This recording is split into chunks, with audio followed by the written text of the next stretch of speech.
Manager laughed at the mechanic's daughter. Until she started the engine no one could fix. Richard Thompson was at the end of his patience when he saw the curly-haired teenager approach the prototype that had become his nightmare. 3 months without getting that engine to work. Thousands of dollars lost every day. And now the daughter of the humblest mechanic in the company thought she could solve the problem. The 15-year-old girl stopped in front of the luxury car with her arms crossed, watching Richard laugh mockingly at her. "You, a little girl. You're going to fix the engine that even the best technicians in the area couldn't." He pointed to the experimental vehicle that had been sitting idle for 3 months in the main workshop of Prestige Auto Dealership, the largest luxury car dealer in Boston. Emma Johnson simply smiled. Her eyes shone with the same determination her father, Robert Johnson, had carried for 20 years working at that company. She had grown up among wrenches and engines, absorbing every technical conversation, every explanation her father gave about how cars worked. "Can I take a look?" she asked simply, ignoring the laughter of the other employees who had gathered to watch the spectacle. Richard gestured ironically, as if doing her a great favor. "Of course, little girl. Show us how it's done. But when you fail, I want your father to understand that a child's place is in school, not in my workshop." Emma approached the vehicle with calculated movements. She had watched the technicians working on that engine for weeks whenever she came to pick up her father at the end of the day. While they focused on complex components, she had noticed something no one else had. With surgical precision, she connected 2 wires that had been reversed from the start. The engine roared to life perfectly, filling the tense silence of the workshop with a sound no one had managed to produce in months. Richard's mocking smile vanished instantly. His face paled as he realized he had publicly humiliated the person who solved in minutes the problem that had been costing the company a fortune every day. The other employees stood in absolute silence, some whispering among themselves about what they had just witnessed. How is this possible?" Richard stammered, his voice losing all its previous authority. "The wires were switched from the beginning," Emma explained calmly. "I noticed it weeks ago, but no one asked me." The news of the teenager's extraordinary feat began to spread quickly among the employees, but Richard immediately ordered no one to speak of the incident. He feared losing all the credibility he had built over years as manager. "No one here will talk about this," he said with forced authority. "It was beginner's luck, nothing more. Dear listener, if you're enjoying the story, take a moment to like and especially subscribe to the channel. It helps us a lot as we're just starting out. Now, continuing. Emma returned home quietly that afternoon, riding the bus with her father to the factory district, where they lived in a simple but well-kept house. Robert noticed something different in his daughter's expression, a mix of satisfaction and worry he couldn't decipher.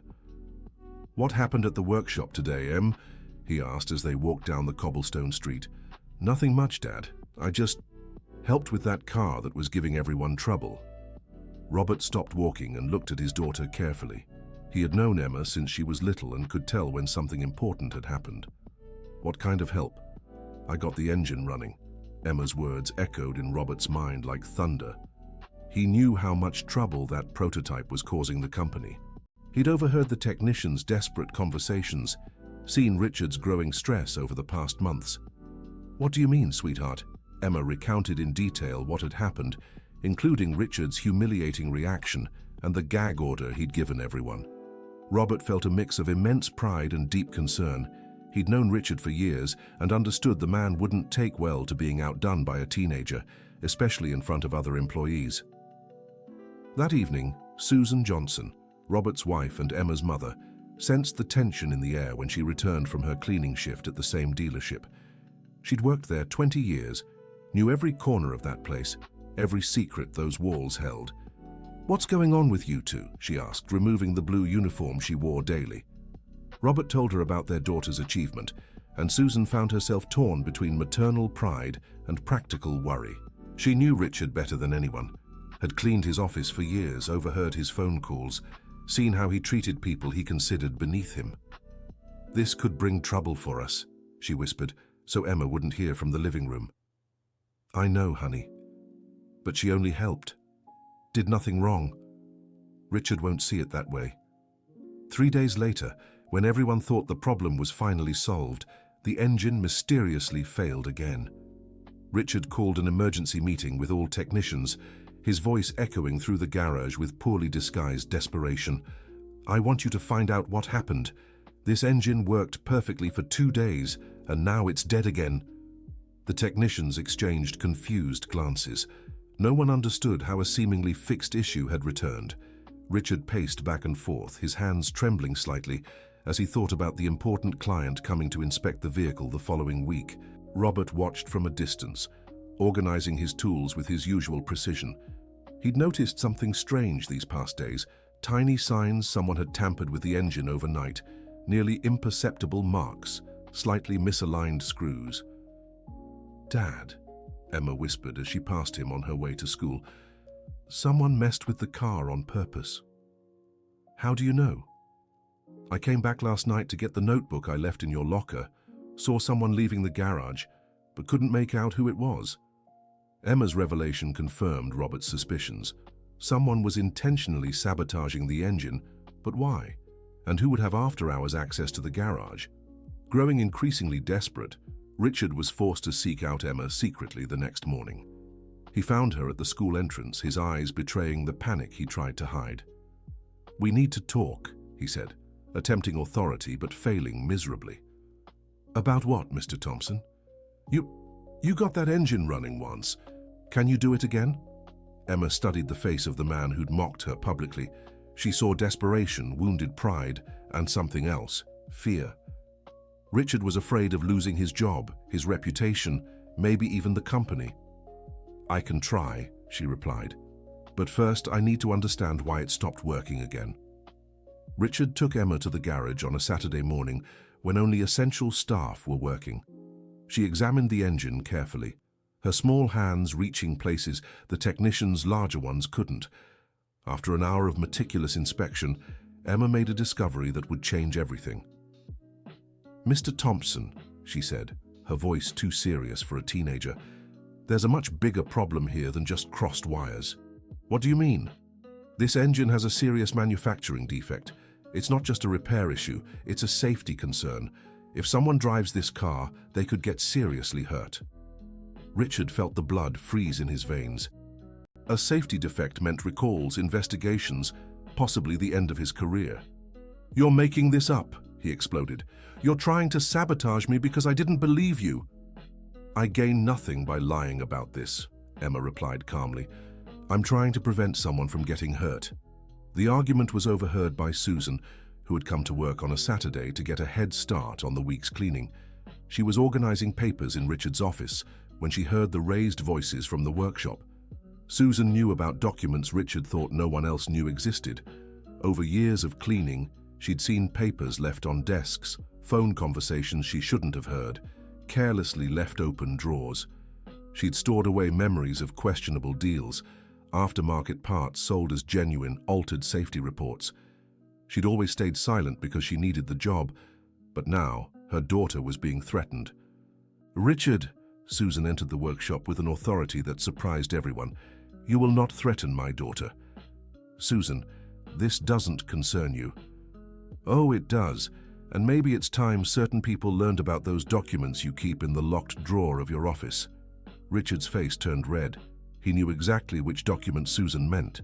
Papers that could destroy not just his career, but land him in serious legal trouble. "Are you threatening me?" "I'm protecting my family, just like you've always protected yours." The tension in the workshop was palpable. Emma looked between her mother and Richard, realizing there was far more at stake than she'd imagined. Her father arrived just then, coming in for some overtime work, and immediately sensed something serious was happening. "What's going on here?" Robert asked.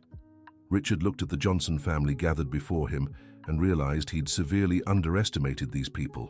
For years, he'd treated Robert as just another employee, Susan as part of the furniture, and Emma as an irrelevant kid.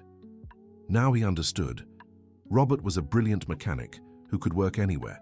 Susan knew secrets that could ruin him, and Emma had a natural gift that surpassed technicians with decades of experience.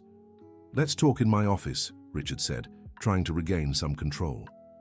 In the office, behind closed doors, the truth slowly began to emerge.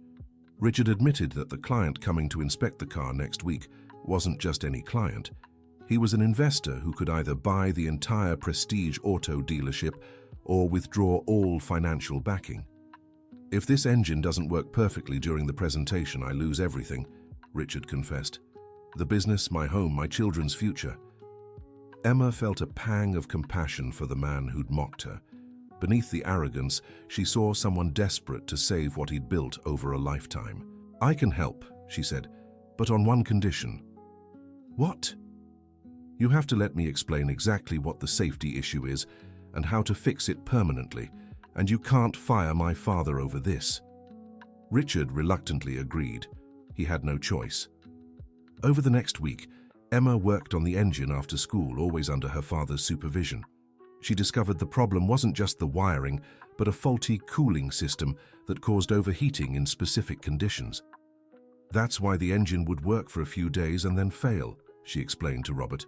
"It overheats and the components expand, causing failures. And how do we fix it? We need to replace the entire cooling system.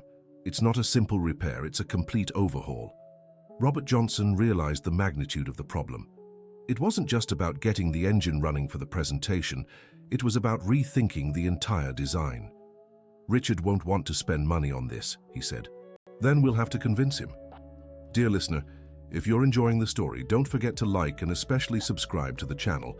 It helps us a lot as we're just starting out. Now, back to the story. On the morning of the presentation, Richard Thompson was visibly nervous. The investor, William Anderson, a respected businessman from New York, had arrived with a team of specialized technicians to evaluate the prototype. "Mr. Anderson," Richard greeted with a forced smile, "it's a pleasure to have you here. I'm sure you'll be impressed with our work." William was a man of few smiles, known for his attention to detail and demand for excellence. He had built an empire in the automotive industry, precisely because he never accepted anything less than perfection. "Let's get straight to the point, Richard. I want to see this engine running under real-world conditions." The demonstration started well. The engine fired up perfectly, humming smoothly as William's technicians conducted their evaluations. Richard began to relax, thinking he might just get through the presentation without any issues. That's when Emma Johnson approached the group. "Excuse me," she said, her voice steady despite her youth. "I need to talk about a safety issue with this engine." Richard felt the blood drain from his face. This was exactly what he had tried to avoid. "Emma, now's not the time," he whispered urgently. "Actually," William interjected, "I'd like to hear what she has to say. Who are you, young lady?" "I'm Emma Johnson, daughter of the mechanic responsible for maintaining this prototype, and I've discovered a serious flaw that could put lives at risk." The silence that followed was deafening. William looked from Emma to Richard, his expression growing increasingly serious. "Go on," he said to Emma. With surprising clarity for her age, Emma explained every technical flaw she had uncovered in the system. She detailed how overheating caused component expansion, leading to intermittent failures that could result in serious accidents. William asked complex technical questions, all answered precisely by Emma. Richard watched in horror as his plans crumbled before his eyes. "Where did you learn about engines?" William asked, genuinely impressed. "From my father.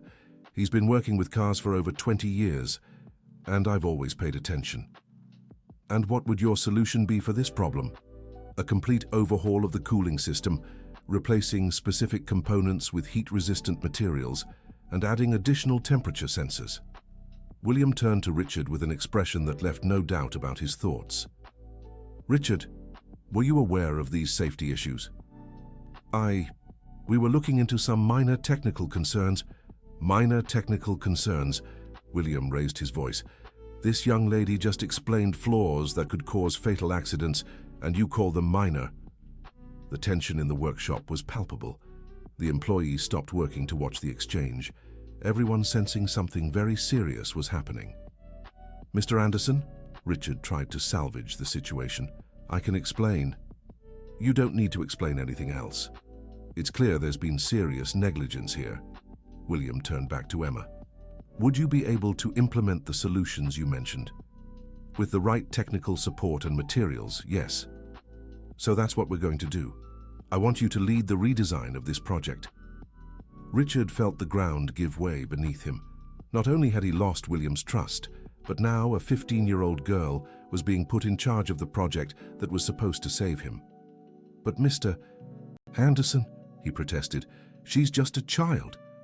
A child who apparently understands this engine better than all your technicians combined. In the days that followed, word of what had happened spread quickly through the dealership. Employees whispered about how the mechanic's daughter had impressed the big investor from New York, while Richard desperately tried to salvage his position. Emma, for her part, felt the weight of responsibility on her shoulders. She had always enjoyed tinkering with engines as a hobby. She never imagined it would turn into something so serious. "Dad," she said to Robert one evening, "I'm afraid I won't be able to do what I promised." "Sweetheart, you've already done the hardest part, which was identifying the problem. Now you just need to apply what you know, and I'll be here to help with everything." Susan, watching her daughter grow before her eyes, felt a mix of pride and worry. She knew the inner workings of the dealership better than anyone, and understood that Richard wouldn't easily accept being upstaged by a teenager. "Robert," she said to her husband, "we need to be careful. Richard won't let this go." She was right. Richard began spreading rumors that Emma had sabotaged the engine on purpose, only to play the hero by fixing it. He suggested the Johnson family was scheming to undermine him. "It's impossible for a 15-year-old girl to know more than trained technicians," he told anyone who would listen. "There's something fishy about this story." The rumors reached William's ears, and he decided to investigate personally. He returned to the dealership one Thursday morning without warning and asked to speak privately with some employees.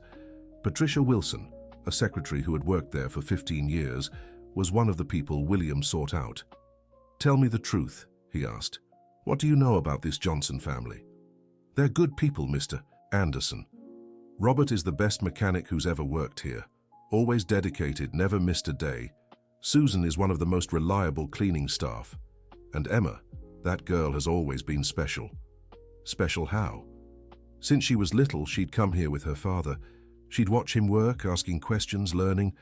I've seen her help with problems others couldn't solve, but always quietly without making a fuss."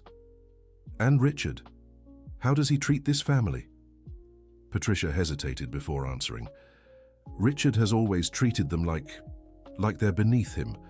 Robert could be working at any luxury garage in the city, but he stays here because he needs the job. Richard knows that and sometimes takes advantage." William began forming a clearer picture of the situation. He asked to see Robert's work records and was impressed by the consistency and quality of his performance over the years. "Why is such a skilled mechanic being paid so little?" he asked Richard when they met in the office. "Robert, he does good work, but within company standards." "Richard, I checked industry salary standards. You're paying him at least 40% less than he should be earning." Richard shifted uncomfortably in his chair. It was true. He had always kept the wages of lower-level employees artificially low to boost the company's profit margin. "That's going to change," William declared, "and I want a detailed explanation of how you handle safety protocols in these projects." That's when the situation became even more complicated for Richard. A deeper investigation revealed it wasn't the first time safety issues had been ignored or downplayed at the company. Jennifer Miller, a technician who'd been fired 6 months prior, approached William after learning about the ongoing investigation. "Mr. Anderson," she said, "I need to tell you something important about how things work at that company." Jennifer revealed she'd been fired precisely for insisting on safety measures Richard considered excessively strict. She had documentation of at least 3 previous cases where similar problems had been swept under the rug. "Richard always said safety measures were luxuries we couldn't afford," Jennifer explained. "He prioritized profit above all else." William was furious to learn this. He'd built his reputation precisely on the reliability and safety of his products, and discovering Richard had been compromising these values was unacceptable. The following week, William made a drastic decision. He removed Richard from his director position and personally took over supervision of the dealership. The first thing he did was call Emma, Robert, and Susan in for a meeting. "I want you to know, your safety concerns are exactly the kind of attitude I value in a company," he said. "Emma, are you prepared to work on the engine redesign project?" "Yes, sir, but I'll need help with some of the more complex parts." "You'll have all the support you need. And Robert, I'd like to offer you a position as technical supervisor, with a salary matching your qualifications." Robert could hardly believe what he was hearing. After 20 years of being underestimated, someone was finally recognizing his professional worth. "And Susan," William continued, "I know you understand this company better than anyone. I'd like to propose an administrative assistant position where your knowledge of internal operations will be valued." Susan felt tears welling up in her eyes. For 2 decades, she'd been invisible, just another person on the cleaning crew. Now she was being offered a real opportunity for growth. Richard, meanwhile, struggled to understand how he'd lost everything so quickly. He tried appealing to William, promising changes, admitting mistakes, but it was too late. "Richard," William said bluntly, "you compromised safety, exploited skilled employees, and wasted exceptional talent for years. There's no way we can continue working together." The transformation at the dealership was radical. William implemented new safety protocols, raised salaries for undervalued employees, and created an environment where talents like Emma's could flourish. The engine redesign became a success story. Emma, working side by side with experienced technicians and with her father as her main mentor, developed innovative solutions that exceeded all expectations. Dear listener, if you're enjoying the story, please take a moment to like and especially subscribe to the channel. It helps us a lot as we're just starting out. Now continuing. 3 months later, when the redesigned engine was officially tested, the results were extraordinary. Not only had all the safety issues been resolved, but performance had improved significantly compared to the original design. William was so impressed he decided to offer Emma scholarships to some of the country's top engineering schools.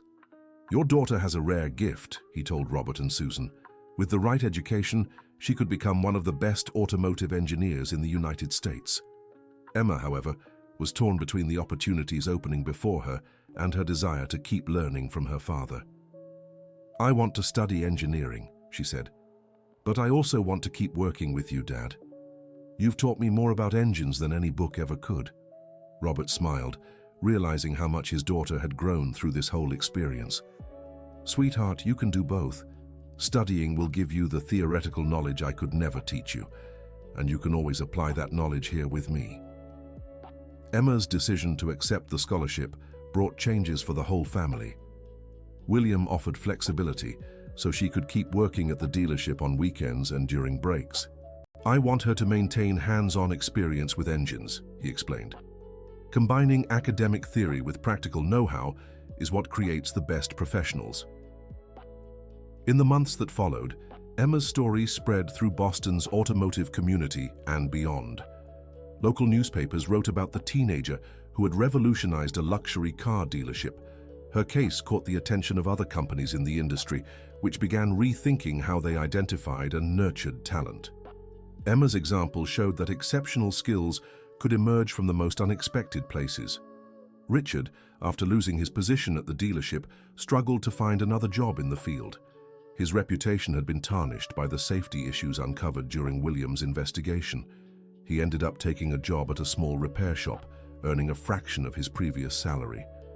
The experience taught him humility and the value of treating every employee with respect, regardless of rank. 6 months after the engine redesign, William organized a ceremony to celebrate the project's success.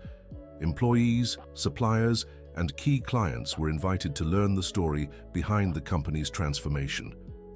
"This project," William said in his speech, "taught us that innovation and excellence can come from anywhere.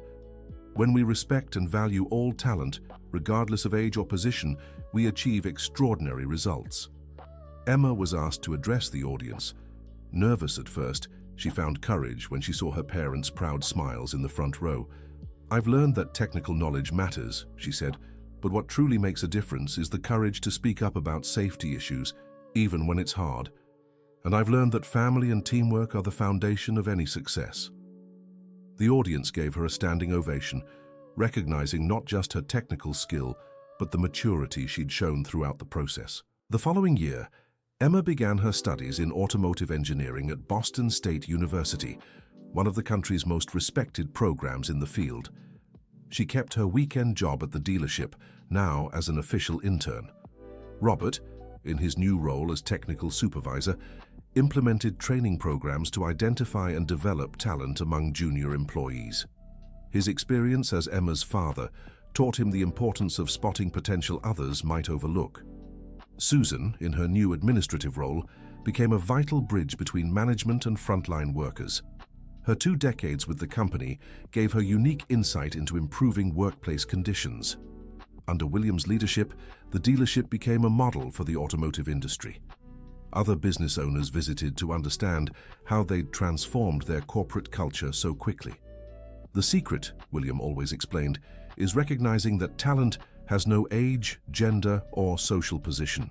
Our job as leaders is to create conditions for that talent to thrive. During her 2nd year of college, Emma developed an academic project based on her experience with the engine at the dealership.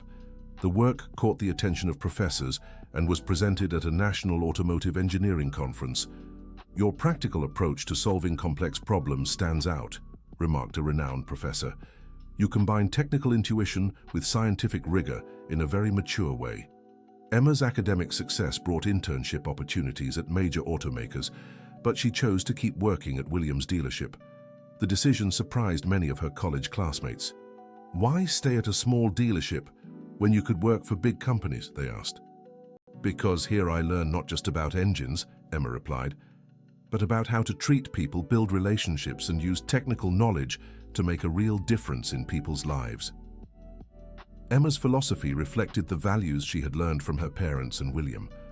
To her, professional success meant more than a high salary or prestige. It meant using her skills to create genuine value. In her 3rd year of college, Emma was invited to join a research project on hybrid engines. Her hands-on experience with cooling issues proved relevant to the technological challenges of the new systems. "Professor," she said during a research meeting, "based on what I've seen in practice, I believe the main issue with hybrid engines isn't technological, but rather the integration between systems." Emma's observation led to a new research direction, resulting in 3 scientific papers published in specialized journals. Her contribution was formally recognized as co-author, a rare achievement for undergraduate students. William watched Emma's academic growth with paternal pride. He had taken a chance on a 15-year-old based solely on her natural talent, and now that Bet was turning into one of the brightest revelations in national automotive engineering. "Emma," he said during one of her visits to the dealership, "I have a proposal for you." "What is it, Mr. Anderson?" "I want to create a research and development center here at the company. Would you be interested in leading this project after graduation?" The offer was tempting, but Emma asked for time to think. Talking to her parents became crucial for her decision. "Sweetheart," Robert said, "you need to follow your heart. We'll be proud no matter what you choose." "But Dad, if I accept Mr. Anderson's offer, I'll get to work alongside you every day. We could build a family team. And if you accept an offer from a major automaker, you could impact millions with your work. Both choices have value." Susan, watching the conversation between father and daughter, remembered her own life decisions. She had chosen stability and security, working in cleaning for 20 years. She had no regrets, but wanted Emma to have more options. "Em," she said, "you have a privilege I never had. You can choose based on what you want, not just what you need. Use that freedom wisely." The wisdom in her mother's words touched Emma deeply. She realized her generation had opportunities her parents never dreamed of, and that came with responsibilities. A few weeks later, Emma made her decision. She would accept William's offer, but on one condition: the research center had to have a social mission, developing affordable automotive technologies for low-income families. "I want to use my knowledge to democratize access to safe and efficient cars," she explained. "There's no point in developing technology only for those who can afford it."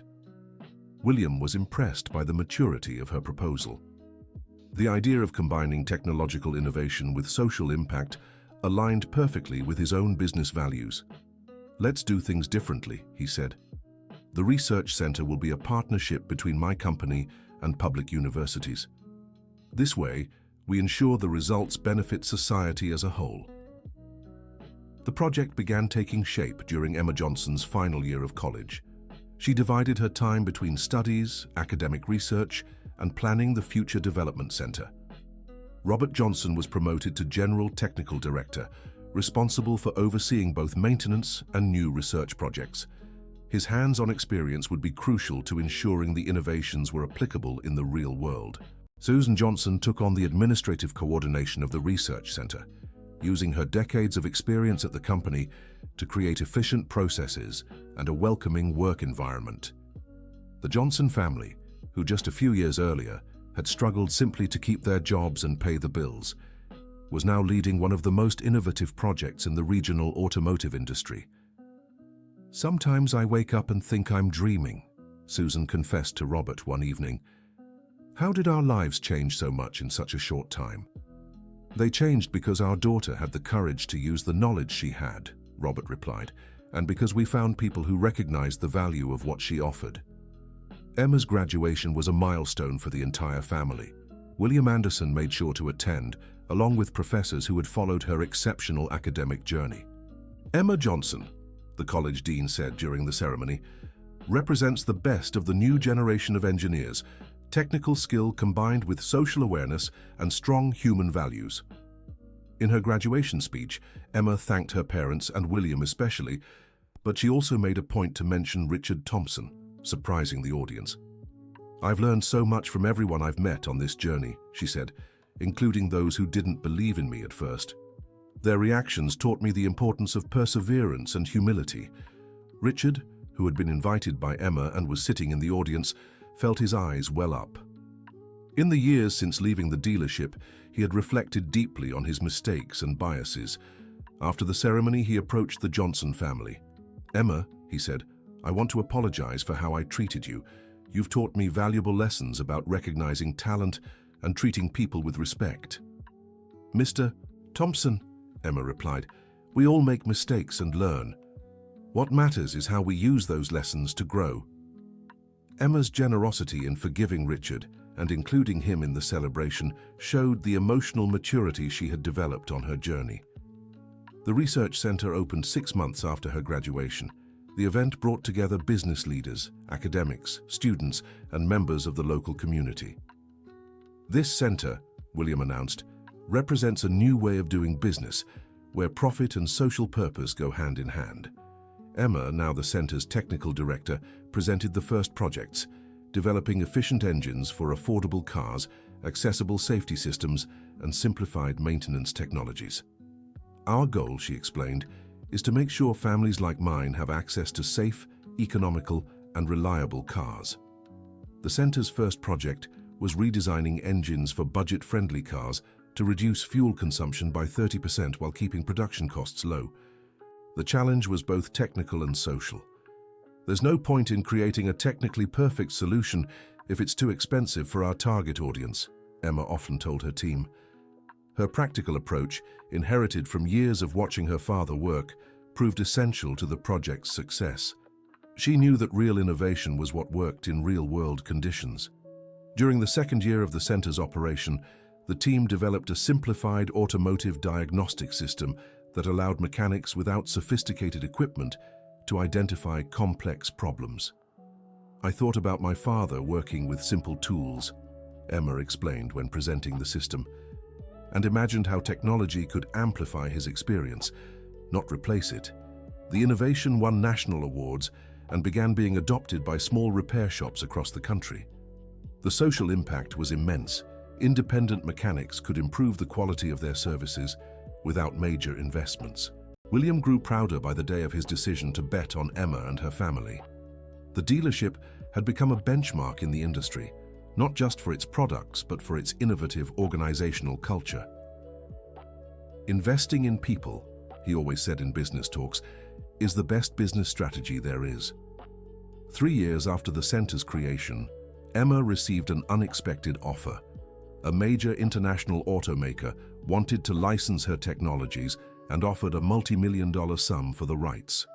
The offer created a dilemma. The money would allow for significant research expansion, but would also change the nature of the original project.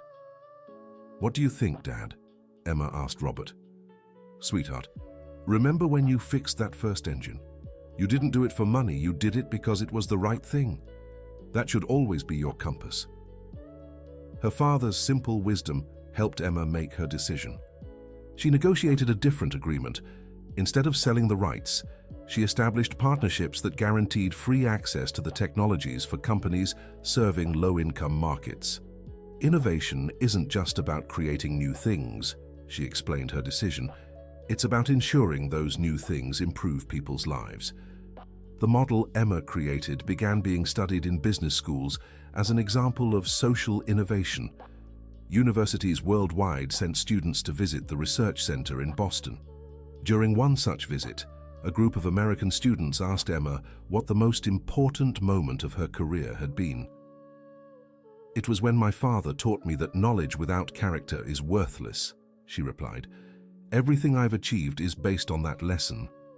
The answer showed how Emma had remained true to her family values despite all her professional success.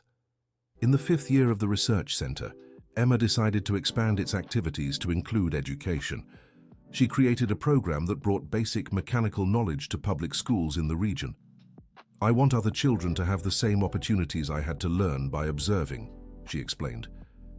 Robert volunteered to teach in the program, discovering an unexpected passion for education. Watching young people develop a fascination for engines brought him deep satisfaction. "It's like planting seeds," he told Susan. "We never know which one will sprout and become something extraordinary." The educational program became so popular that other cities requested similar implementations. Emma developed a replicable model that could be adapted for different regions. "Education is the highest return investment there is," she always said. "Every child who discovers a passion for engineering can change the world." Susan, seeing the growing social impact of her daughter's work, felt that all her years of sacrifice had been worth it. Watching Emma use her privileged position to help others was her greatest fulfillment as a mother. "You taught me that dignified work, no matter what it is, deserves respect," Emma told her mother during an interview about her journey. "That lesson shaped how I run my business." Emma Johnson's humility, despite all the national and international recognition, continued to impress everyone who worked with her. During the 6th year of operation, the research center received a special visit. Richard Thompson had graduated as an automotive safety technician and asked to learn about their current projects. "Emma," he said, "I'd like to contribute in some way to your work. I've learned a lot about safety over the past few years, and I believe I can help." Richard's transformation surprised everyone. The arrogant man who had once mocked a teenager had become someone humble and focused on making a positive contribution. "Of course, Mr. Thompson," Emma replied. "We'd be delighted to have your collaboration." Richard's inclusion in the team symbolized the transformative power of forgiveness and second chances. His prior experience, combined with his new knowledge of safety, brought valuable perspectives to their projects. "Sometimes our greatest lessons come from our biggest mistakes," Richard remarked during a meeting. "I'm grateful for the opportunity to learn and redeem myself." Emma's maturity in giving Richard this opportunity showed how true leadership includes the ability to turn past tensions into productive collaborations. By the 7th year, the research center had become an international benchmark for automotive innovation with social impact. Emma was invited to speak at global conferences on technology and social responsibility. "True success," she said during a speech in Europe, "isn't just measured by what you achieve for yourself, but by what you can do for others using your talents." Emma's life philosophy echoed the teachings she had received from her parents and the lessons learned throughout her journey, from that first engine she had fixed at 15. William Anderson, now an internationally recognized entrepreneur for his innovative management practices, always credited his company's success to his decision to bet on the Johnson family. "I didn't discover exceptional talent," he often said. "I simply created the conditions for existing talent to flourish." His dealership's example became a model studied by other companies interested in identifying and nurturing internal talent. Robert Johnson, at 55, had become a respected authority in automotive technical education. He developed curricula for technical schools across the country, always emphasizing the importance of combining theory with practice. "Knowledge that doesn't apply to real life is useless," was his motto as an educator. Susan Johnson took over the coordination of the research center's social projects, applying her decades of experience working with people to create programs that truly met community needs. "Understanding people is just as important as understanding technology," she always told Emma. The Johnson family's collective work created a legacy that went far beyond individual professional success.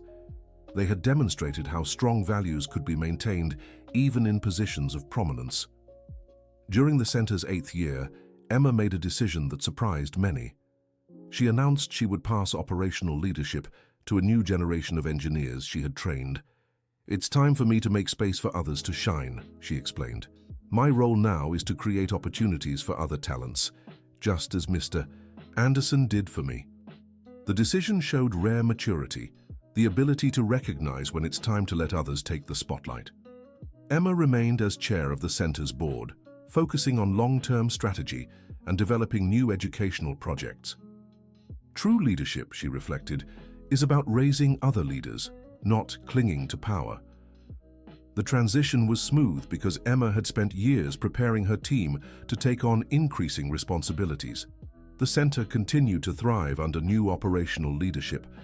At 26, Emma decided to pursue a master's degree in innovation management, wanting to formalize the knowledge she had gained empirically.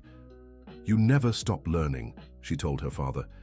"Every new perspective can open doors to solutions we haven't even imagined yet." Emma's intellectual humility, even with all her success, remained one of her most striking traits. During her master's program, she developed a thesis on the democratization of technological innovation, based on her practical experience at the research center. The work was considered groundbreaking by her professors and led to invitations to teach at several prestigious universities. "Professor Emma," her students would say, "your classes are different because you don't just teach theory, you show us how to apply knowledge to make a real difference in the world." Emma's teaching approach combined academic rigor with hands-on experience and strong human values. 10 years after that first repaired engine, the Johnson family gathered for a special celebration. William had organized a party to commemorate a decade of transformation. 10 years ago, he said in his speech, "a brave teenager didn't just fix an engine, she changed the way we understand talent and leadership." The celebration brought together current and former employees, business partners, academics, and community members who had been impacted by the center's projects. "What makes me proudest," Emma said in her speech, "isn't the awards or recognition, but knowing we've helped others discover and develop their own talents." Richard, now the center's safety supervisor, moved everyone with his words. "I learned it takes courage to admit when we're wrong, but even more courage to change. I'm grateful I had that opportunity." Richard's presence at the celebration symbolized the power of redemption and second chances. Robert, reflecting on the family's journey, realized how small decisions had led to big changes. "If I hadn't let Emma come to work with me when she was little," he thought, "none of this would have happened." The thought made him appreciate even more the importance of giving talent the space to flourish naturally. Susan looked around the party and remembered the tough times when the family had struggled just to get by. "Sometimes life tests us to see if we're ready for greater blessings," she thought. Her faith in hard work and family unity had been rewarded in ways she'd never imagined possible. The celebration ended with a collective commitment to keep expanding the social impact of the center's projects. "The next 10 years will be even more transformative," Emma promised, "because now we have a solid foundation to dream even bigger." The future was full of possibilities for the Johnson family and everyone inspired by their journey of perseverance, hard work, and strong values. End of story. Now tell me, what did you think of this story of transformation and perseverance? Do you believe Emma made the right decisions along her journey?